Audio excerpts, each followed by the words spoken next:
Welcome back to Life of Birch. I'm Birch, and this is my SCL500 that has not gotten nearly the love and attention that it deserves ever since I got it a couple of months ago, but that all changes today. We're finally getting back to work on this thing. The last time that we did anything to it, we threw the Vance & Hines exhaust on, which has been treating me so nice, and today we got a bunch of parts that we're putting on and some that we're taking off. Make sure to subscribe if you're new here, and we'll jump straight into it. Okay, I lied. Before we jump straight into it, can we just appreciate how good that orange looks with the dark green of the new Miata, dude? Oh my God, I was not expecting that color combo to go so nice, dude. I'm so stoked on this. If you haven't seen last week's video, go check it out. I bought a race car Miata, as you can tell from the roll bar and the race seats and harnesses and detached steering wheel. So if you haven't seen last week's video yet, go check that out. And now we'll actually jump straight into it. Okay, now what are we putting on the SCL500 today? We got some of the usual suspects. We got the quad lock mount, which you know goes on every bike that I have, and we have some Vans grips, which you know also at this point are on, let's see, 3 out of my 4 bikes? 3 out of my 4. How many bikes do I have?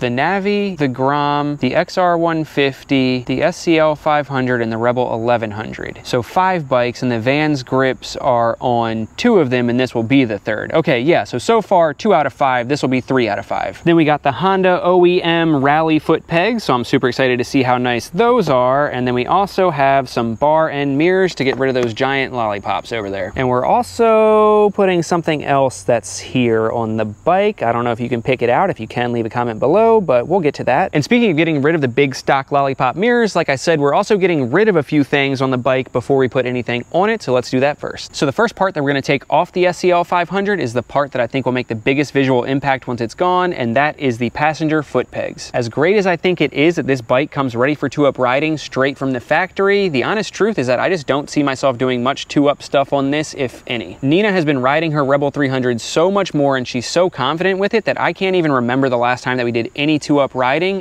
You're like a real biker, huh?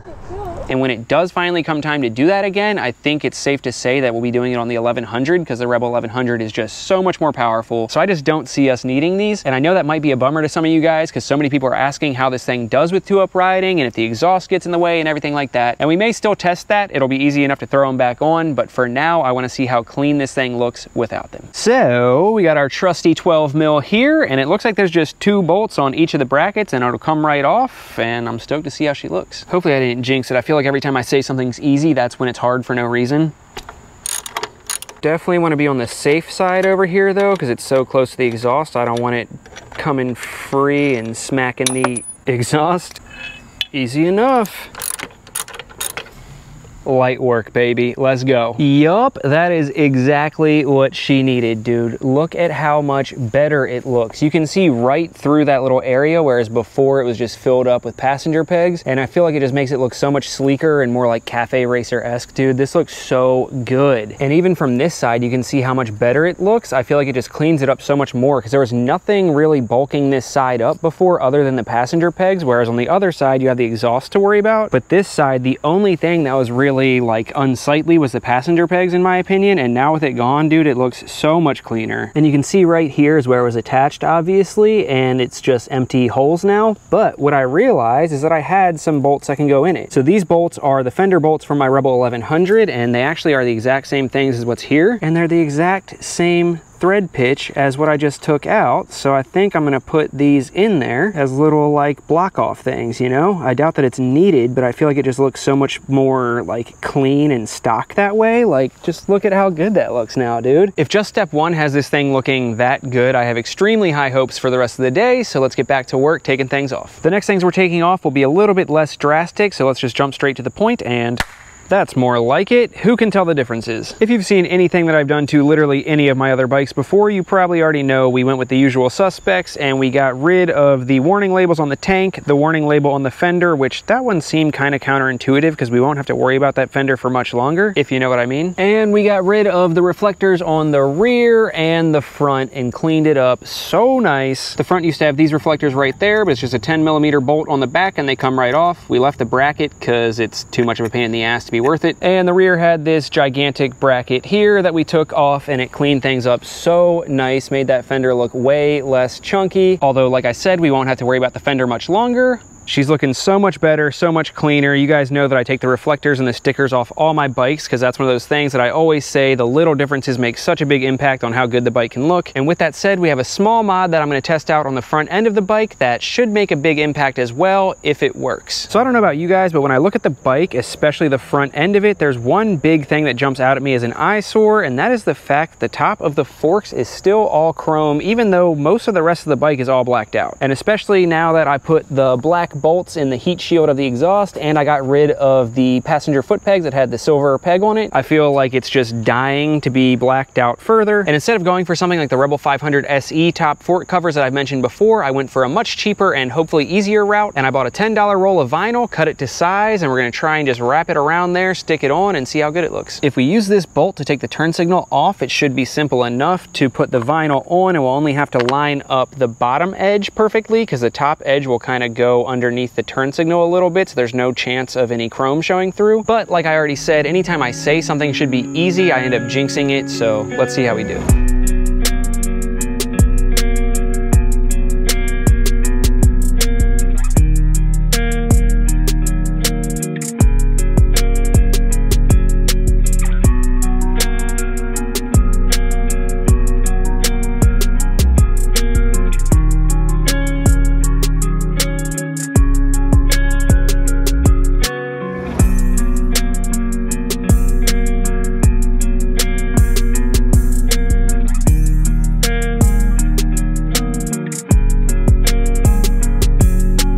She is looking so freaking good now. Off camera, I just went inside for a quick little sushi break and I came back out and I was just looking at it and I'm like soaking it in, and I'm like, it's just crazy how such a small change can make it look so much better. Like, you can't tell me that this is not exactly what the bike needed. It looks so much more put together now, I guess is the phrase that I would use, you know? Like, that was the biggest just like chrome piece that just pulled your eyes to it, and now I feel like it just looks, I don't know, the way it was supposed to look, dude. That looks so good. Now, it's not perfect. You can see there's like a couple little air bubbles in there, and there's a couple air bubbles over here, but for my first time doing anything with vinyl, and the fact that it's not even like automotive vinyl, it's just vinyl from Michael's, the craft store, I'd say I'm pretty pleased with it. Don't get me wrong, my OCD definitely wants me to redo it, but I'm like, there's no way that's happening. It was such a pain in the ass trying to get it perfect to make my OCD happy with it in the first place. There's no way that I'm redoing it and risking it being any worse. So it looks so damn good. I realized that the turn signals on this don't actually come all the way off. Like on my Rebel 1100 and the Rebel 500, this piece right here, you can just like pull it off of the fork. But on this one, it's held together with the turn signal wire. So I had to take my knife and kind of like cut the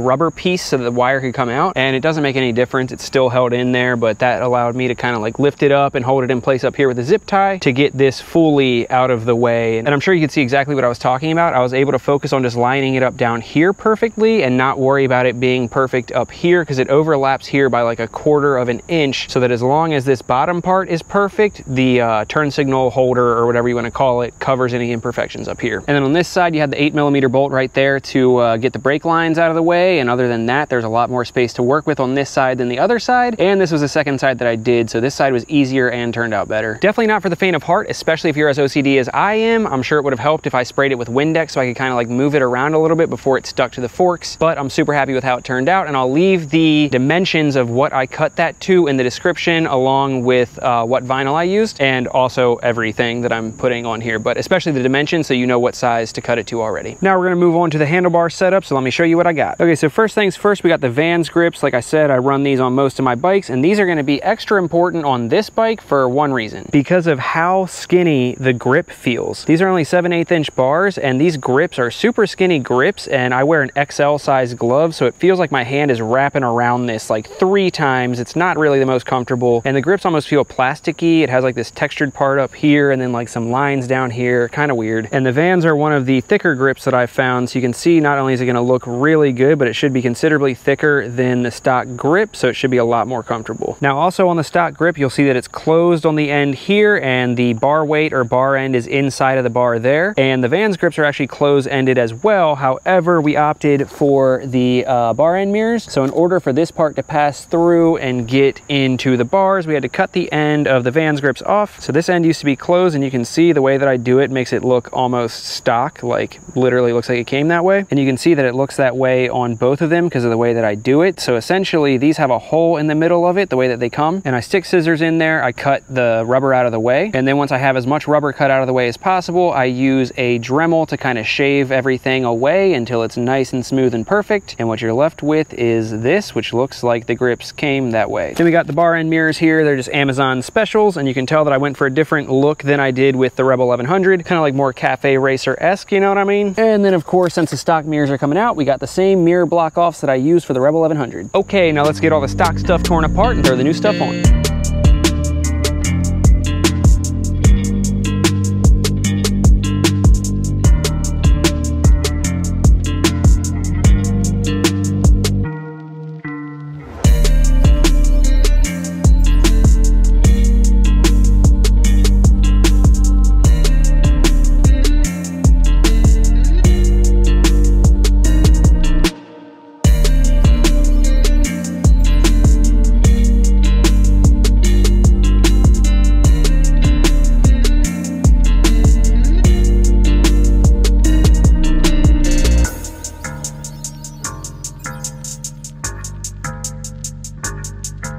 Okay, welcome to the next day. Yesterday we ran into a bit of an obstacle and then ran out of daylight, so let me try and fill y'all in as best as I can. So like I mentioned before, the stock grips were close-ended grips, and I assumed that there was going to be like a plastic end cap in there similar to my FZ07, but when I took them off, I realized that there's actually threading in there, which I was not expecting. Then I come around to this side and I realize that this one has the threading also, but it has a super thick end cap on there, so we'll have to cut through that. That's not a big deal. So I came over to the mirrors and I was like, that's great. We can use this stock screw or stock bolt the same way that we did with my other bar end mirrors, only to realize that the bolt that comes with it is an 8mm and the threaded hole is a 6mm. So again, I'm like, not a big deal. I can just use my stock Rebel 1100 bar ends because it's a 6mm. It'll thread right in. But long story short, it sits too close to the grips, so I had to add spacers, which meant I had to get a longer bolt, which meant I had to go to Home Depot. So now I have my longer M6 by 35mm bolts that will allow me to use the Rebel 1100 bar ends, along with some black washers that'll stick it out far enough to work. So now all we have to do is cut out or drill out this part right here so that everything fits and we should be good. Oh, also, I forgot that on the throttle side, there's this like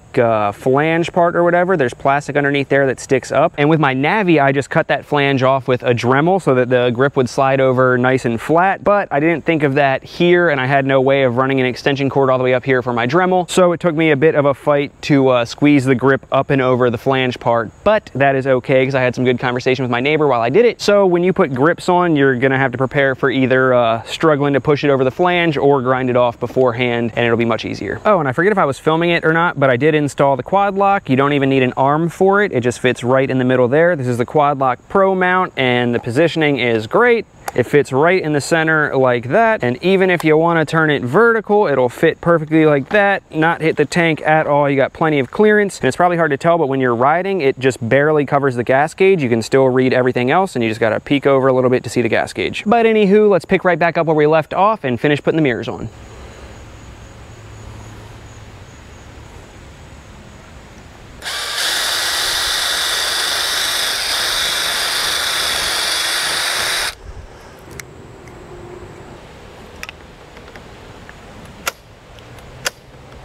Look at how good that looks, dude. Oh my gosh. I'm so glad that I went with this design as opposed to what I have on the Rebel 1100, because I feel like these just look so much more like cafe racer-esque. I am so freaking pleased with how that turned out. And once we got those longer bolts and the whatever drill bit I used to cut those, it was so easy. Plus, check out this feature that I had no idea these had. They literally pop into place out of the way, and then they'll pop right back to where you had them before. I know that like lane splitting mirrors or whatever they're called do this, but I just assumed that since these were only like $18 knockoffs that it wouldn't, so I'm super stoked on that. The whole bike just looks so much more streamlined now that we don't have those giant lollipop mirrors sticking up, dude. This thing looks so damn good. And now time for the last thing. It is finally time to put on the OEM Honda rally pegs and see how they compare to my free mod, which if you guys remember was just taking the rubber out and making my own rally pegs. So free versus 100 and what was it, 120 bucks, 110 bucks, something like that. We'll see how they stack up. Okay, so I thought it was time to wrap things up by putting the foot pegs on, and I laid everything out to show them to you guys, and then had to have kind of a heart-to-heart with myself and make the executive decision that they are not going on my bike. Let me explain why. Here's everything laid out for the foot pegs, and as soon as I took it out, I'm like, okay, it's cool that they come with new springs, but why are they silver springs when the stock ones are black? Feels like we're taking a step back in styling, but whatever. And then I took one of the foot pegs out to show it to you guys and compare to my stock modification, and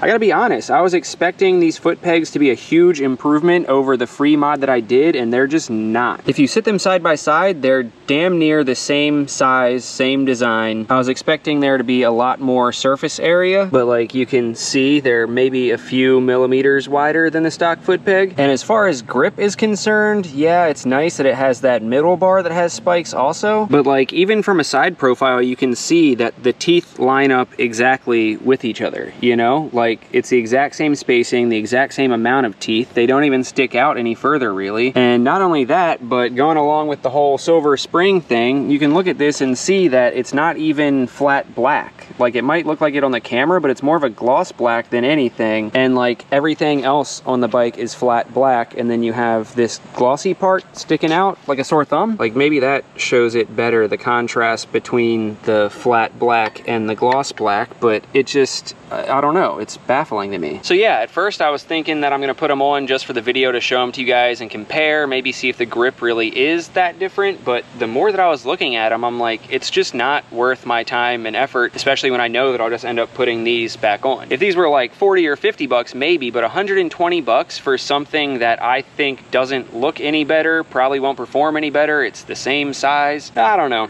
These are definitely going back though. Sorry to let you guys down. Those are not the final mod, but I do have one more trick up my sleeve. Ooh yes, the piece de la resistance. Is that how you say it? I don't know. But orange valve stem caps, courtesy of my guy Rob. They look so good, bringing a little splash of orange down to the bottom. Like I said, sometimes it really is the little things, you know? But that's gonna do it for this one, guys. Overall, I'm super happy. We did lots of small, cheap mods that really changed the look of this bike, in my opinion. Stay tuned because we have plenty more mods where these came from. Like I said, I already alluded to one really cool one earlier. Shout out to the Patreon members for making all of this possible. I could not be doing this without y'all. And if you want to support the channel through Patreon as well, check out the link in the description, patreon.com/lifeofburch, where you can pledge your monthly amount, get behind the scenes access, early access, and more. Other than that, make sure to do all the YouTube stuff. Like, comment, subscribe. Ooh, my finger almost didn't come out. What was that? And I will catch y'all on the next one. Love you guys. Peace. Oh, so basic. Hope you play this. Damn, I prayed it. Nice on air. I became this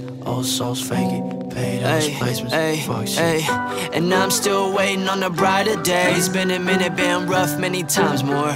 And I'm kicking rocks to a sky of gray. Praying hard, talk to me for I'm done for.